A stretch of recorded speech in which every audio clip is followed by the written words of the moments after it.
Brought to you by KR Mangalam University. We provide you the platform to turn your dreams into reality. Give wings to your aspirations with KR Mangalam University.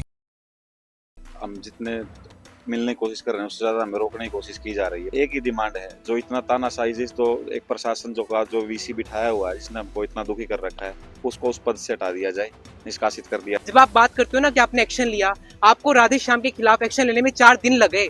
वो video proof था आपके पास, बच्चे hospital में थे, फिर भी आपको 4 दिन लगे और फिर आप बोलते हो आपके पावर है। नमस्कार साथियों, और आपका हरियाणा तक में आपका स्वागत है। इस वक्त है मेरे पीछे आप देख रहे हैं हिसार से जो पहुंचे हैं बच्चे, क्योंकि इनकी लाठीचार्ज कुछ दिन पहले यूनिवर्सिटी में लाठीचार्ज होती है, उसके बाद में आज रेवाड़ी में सीएम साहब आज यहाँ पहुंचने वाले हैं। उनसे मिलने के लिए आज यहाँ पे पहुंचे, लेकिन उनको रोक दिया गया है। और आखिर वो क्या कहना चाहते हैं तमाम उनसे बात करेंगे। क्या नाम आपका? मेरा नाम पूजा है। मुझे क्या कहेंगे, आप यहाँ से हिसार से चल के आए हैं, पूरा मुद्दा क्या था पहले ये बताइए। जो यूनिवर्सिटी ने जो है स्कॉलरशिप कम कर दी थी। पहले जो थी कि 75% अगर मार्क्स हैं तो सब बच्चों को स्कॉलरशिप दी जाती थी, लेकिन यूनिवर्सिटी ने किया कि 25% तक ही 25% टॉप स्टूडेंट्स को ही स्कॉलरशिप मिलेगी।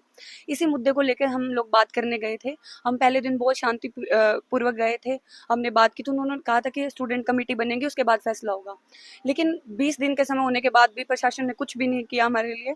उसके बाद हम जब गए वीसी ऑफिस के आगे तो हम पीसफुली बात करने गए थे, लेकिन जैसे ही हमें बात करने गए तो हमें धक्के मार के वहां से भगा दिया गया और कुछ बच्चों को तो पीटा भी गया। एक बच्चे को 5-5 गार्ड ने मिलकर पीटा वहां पर।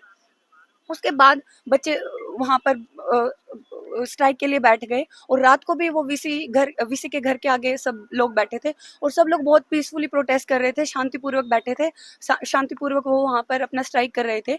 लेकिन इसके बावजूद जो वहां पर डीएसडब्ल्यू प्रेजेंट थे, रजिस्ट्रार थे और सिक्योरिटी गार्ड्स थे जो एचएयू के, जो हमारी सिक्योरिटी के लिए है, लेकिन फिर भी उन लोगों ने उन मासूम बच्चों पे हमला किया, उनके सिरों पे लाठियां मारी, पत्थर फेंके उन पर, जहां पर फैकल्टी भी मौजूद थी और वीसी सर वहां होते हुए भी वो बच्चों के सामने से गाड़ी में वहां से चले गए और वहां हमारी कोई सुनवाई नहीं हुई।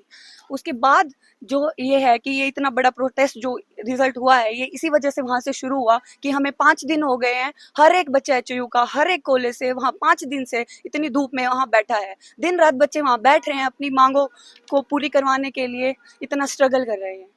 क्या कहना चाहेंगे, आप ही मिलने गए थे, अंदर आप परमिशन के लिए गए थे, अधिकारियों रोक दिया गया, क्या बोला आपने अधिकारी? हमें परमिशन नहीं दी गई और एसएचओ मैम थी, उन्होंने बोला कि अगर आप लोग यहीं खड़े रहे तो ये स्ट्रिक्ट ऑर्डर्स है मेरे कि गिरफ्तारी हो जाएगी तुम्हारी और यहाँ से सिर्फ चले जाओ, यहाँ पे तुम्हारा ऐसा कुछ नहीं हो सकता, यहाँ पे नहीं होगी सुनवाई। कहाँ कहाँ पर अभी तक आप जा चुके हो? सीएम साहब जहाँ जहाँ जा रहे हैं वहाँ पे कहाँ कहाँ जा चुके हैं अब मिलने के लिए आप? सर हम कल ही उनका गोरखपुर जो कि फतेहाबाद में उनका प्रोग्राम था, वहाँ पे हम गए थे उनसे मिलने के लिए, पर वो हमें नहीं मिल पाए थे वहाँ पे। और सर अब हम आज यहाँ पे आ रखे हैं सर, हिसार से हम रेवाड़ी आए, यहाँ सुबह ही 5 बजे चले के। 5 बजे चले हो आप, लेके पेपर लेके बैठ खड़े हैं, जिस तरीके से आप देख रहे हो, चोटें हम देख रहे हैं, लेकिन क्या लगता है कि प्रशासन और क्या लगता है यूनिवर्सिटी में जिस तरीके आज बात आ रही है कि कुछ गिरफ्तारी कर दी गई है, क्या कहना चाहेंगे, कितने खुश आप? गिरफ्तारी की हमें खबर मिली है, लेकिन हमारे पास अभी तक कोई ऑफिशियल नोटिस नहीं आया है, कोई फोटो वीडियो नहीं आई है कि ऐसा हुआ है या नहीं, तो इस बारे में हमें कोई जानकारी नहीं है। सर आप क्या कहना चाहेंगे, जो गिरफ्तारी की बात आ रही है उसको आप क्या कहना चाहेंगे, और आज आप यहाँ मिलने आए सीएम साहब से, लगता है आप मिल पाएंगे? जिस जैसे हमारे ऊपर दबाव बनाया जा रहा है, हम जितने मिलने की कोशिश कर रहे हैं उससे ज्यादा हमें रोकने की कोशिश की जा रही है प्रशासन के द्वारा कि हमसे ये सब से नहीं मिल पाए। और ये जो जाति हम पे हुई है, ये कोई एक बार नहीं हुई, ये जो पाप का घड़ा है जो उनका भर गया है, हमेशा से ही उन्होंने पूरे कार्यकाल में आज तक किसी बच्चे से मिल के बात नहीं की है और उनका हमेशा से यही रवैया रहा है कि बच्चों पे जुल्म हो।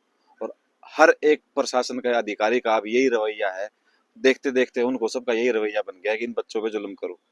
लगातार ऐसे ऐसे इंसिडेंट्स होते रहते हैं बच्चों को, जिसमें नुकसान होता है, मारपीट होती है सिक्योरिटी गार्ड्स के द्वारा, प्रशासन के द्वारा। पिछली बार चीफ सिक्योरिटी ऑफिसर ने एक बच्चे को घसीट के हॉस्टल से बाहर लेके आया, बहुत गाली गलौज की और उस पर कोई एक्शन नहीं हुआ। एक्शन तो दूर की बात, एक सद्भावना से कोई एक माफी मांगे, वो माफी भी तक नहीं मांगी गई। कुछ कही जाती है गिरफ्तारी की गई है, गिरफ्तारी लगता है आपको, विश्वास गिरफ्तारी हुई है सरकार? जी, विश्वास तो जब हमारे पास कोई प्रमाण हो। अब मैं आपको कह दूं कि गिरफ्तारी किसी और की हो गई तो हम कैसे मान लें? हमारे पास ऐसा कोई परिमाण नहीं है जिससे हमें पता चले कि उसकी गिरफ्तारी हो गई है। आप रखेंगे धरना प्रदर्शन कब तक रहेगा, जब तक आपकी मांगे नहीं रखी जाएंगी या सीएम साहब से नहीं मिल पाएंगे, कोई आश्वासन नहीं मिल पाएगा? हमारी केवल एक ही डिमांड है, जो इतना तानाशाही तो एक प्रशासन जो वीसी बिठाया हुआ है, जिसने हमको इतना दुखी कर रखा है, उसको उस पद से हटा दिया जाए, निष्कासित कर दिया जाए, ताकि हम संचालित रूप से अपना कार्यक्रम इस यूनिवर्सिटी के अंदर हमारी पढ़ाई लिखाई शिक्षा सब कुछ जारी रख सके। और भी लगता है कि कहीं नहीं लगता है कि यहाँ के अब जैसे आप रेवाड़ी मिलने आए हो, इसकी जगह आप चंडीगढ़ मिला जाए सीएम साहब से? सर सीएम से मिलने में कोई प्रॉब्लम नहीं है, पर मुझे लगता है सीएम को ही प्रॉब्लम हो रही है अभी हम बच्चों से मिलने से, क्योंकि उनको सवालों के जवाब देने पड़ेंगे।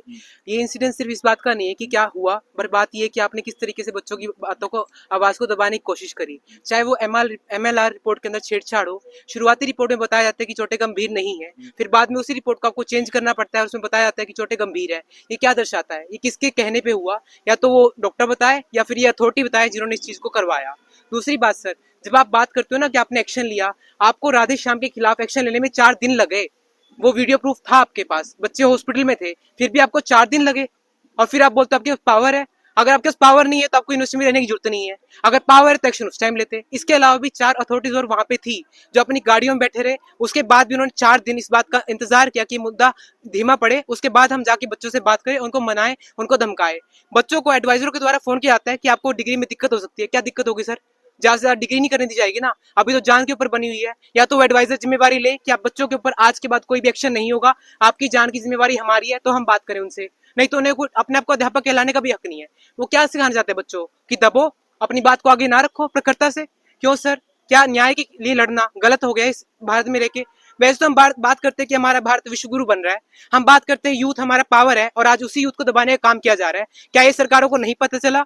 जो ट्विटर पर दीपेंद्र सिंह हुड्डा अपनी वीडियो ट्वीट कर देते हैं, तो क्या सरकारें या हमारी सरकार इस बात का इंतजार कर रही है कि ये मुद्दा छात्रों से हटकर सिर्फ पॉलिटिकल बन जाए, ताकि छात्रों के ऊपर एक्शन लेना ज्यादा आसान हो पाए? तो अगर आप ये चीज सोच रहे हैं सर, तो आप सोच लीजिए कि हम गांधी की विचारधारा में विश्वास रखते हैं, हम भगत सिंह की विचारधारा में विश्वास रखते हैं। हम प्रखरता से बोलेंगे भी, हम निखर कर आएंगे भी, और हम दिखेंगे भी, और सच की लड़ाई लड़ेंगे भी। धन्यवाद। क्या क्या लगता है आपको पूरा जो हुआ है जिस तरीके से, क्या किसका हाथ लगता है, क्यों हुआ इतना ये तो? सर अगर कोई ऐसा इशू होगा ना, तो सबसे पहले तो हायर अथॉरिटी है। क्योंकि अगर हायर अथॉरिटी ये बचकर बोलेगी ना कि हमें तो इस बात की संज्ञानता नहीं थी, हमें तो पता ही नहीं था, तो आप सो रहे थे क्या?